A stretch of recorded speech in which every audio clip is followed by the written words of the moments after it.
اور یتیموں کو ان کے مال دے دو، اور پاک اور حلال چیز کے بدلے ناپاک اور حرام چیز نہ لو، اور اپنے مالوں کے ساتھ ان کے مال ملا کر نہ کھاؤ، بے شک یہ بہت بڑا گناہ ہے۔ یہاں پر بتایا گیا کہ اگر یتیم جو ہے وہ بالغ ہو جائے، شعور کو پہنچ جائے،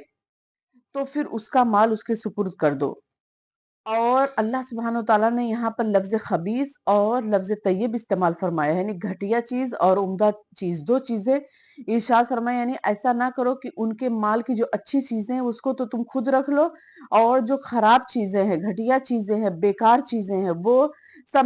ملا کر ان کے بدلے میں ان کو دے دو۔ ایسا نہیں کرنا ہے، کیونکہ انہی گھٹیا چیزوں، انہی خبیث چیزوں اور عمدہ چیزوں کو، انہی گھٹیا چیز کو خبیث سے تعبیر کیا اور عمدہ چیز کو طیب سے تعبیر کر کے اس بات کی طرف اشارہ دیا ہے کہ مال گرچہ وہ طیب ہی ہے، یعنی حلال ہی ہے، لیکن تمہاری بددیانتی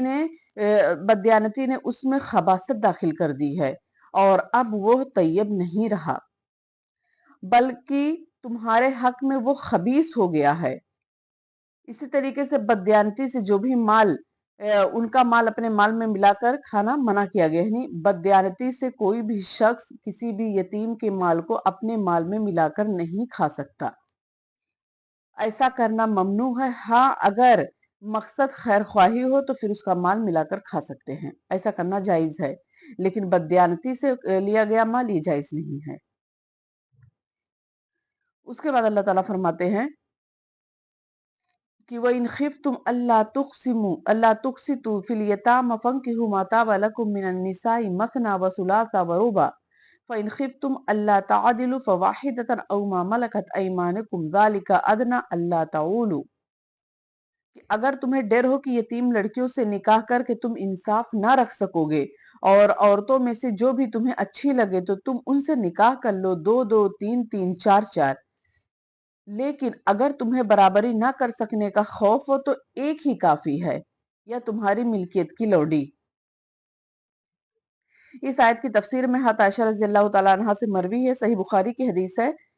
کہ صاحب مال اور صاحب جمال یتیم لڑکی کسی ولی کی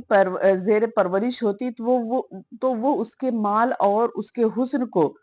دیکھتے ہوئے اس سے شادی کر لیتا، لیکن اس کو دوسری عورتوں کی طرح حق مہر پورا نہیں دیتا، یعنی پورا حق مہر نہیں دیتا۔ تو اللہ تعالیٰ نے اس ظلم سے روکا ہے کہ اگر تم گھر کی یتیم بچی کے ساتھ انصاف نہیں کر سکتے تو تم اس سے نکاح بھی مت کرو، تمہارے لیے دوسری عورتوں سے نکاح کرنا جائز ہے، یعنی تم اس لڑکی سے نکاح مت کرو بلکہ دوسری عورتوں سے نکاح کر لو۔ اور یہاں پر مرد کو ایک سے زائد بیویاں رکھنے کا بھی حکم دیا گیا ہے، یعنی اگر کوئی شخص چاہے کہ میں ایک سے زائد بیویاں رکھ لوں، دو رکھ لوں، تین رکھ لوں، چار رکھ لوں، یعنی چار آخر ہے، چار تک رکھ سکتا ہے، تو وہ نکاح کر سکتا ہے، لیکن شرط اس کے ساتھ یہ لگا دی ہے کہ چار بیویاں رکھو، بخوشی رکھو، لیکن ان سب کے ساتھ انصاف کرو، ورنہ جو شخص چار بیویاں یا تین بیویاں یا دو بیویاں رکھتا ہے لیکن وہ انصاف نہیں کرتا، تو ایسا شخص اللہ تعالیٰ کے ہاں مجرم ہوگا، اور اس کو اپنے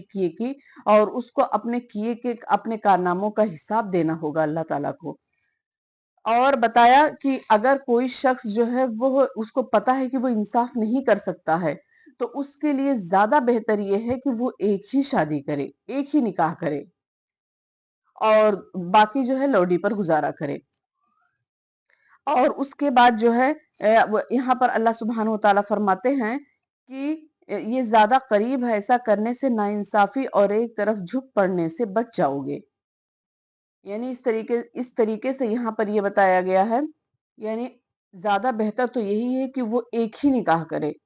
تاکہ اسی کے ہی ساتھ انصاف وہ کرے گا، اور اگر وہ ایک سے زائد شادیاں کرتا ہے، ایک سے زائد نکاح کرتا ہے تو پھر سب کے ساتھ انصاف کرنا ہوگا، لیکن اگر اس کا میلان کہیں دوسرے کی طرف زیادہ جھک گیا تو اس ظاہر سی بات ہے اس کی ضروریات بھی زیادہ ہی، اس سے بیوی کی ضرورت زیادہ پوری کی جائے گی، تو اس طریقے سے دوسری بیویوں کا حق مارا جائے گا، دوسری بیویوں کے ساتھ انصاف نہ ہو سکے گا، اور ایسا شخص اللہ تعالیٰ کے ہاں مجرم ہوگا۔ اسی لیے سورہ نساء آیت نمبر 129 میں اللہ سبحانہ وتعالیٰ ارشاد فرماتے ہیں، اور تم ہرگز اس بات کی طاقت نہ رکھو گے کہ بیویوں کے درمیان انصاف کر سکو گرچہ تم حرص ہو، اس لیے یہ ضرور کرو کہ ایک ہی طرف نہ جھک جاؤ کہ دوسری بیویوں کو بیچ ادھڑ میں لٹکا دو، یعنی معلق کر دو۔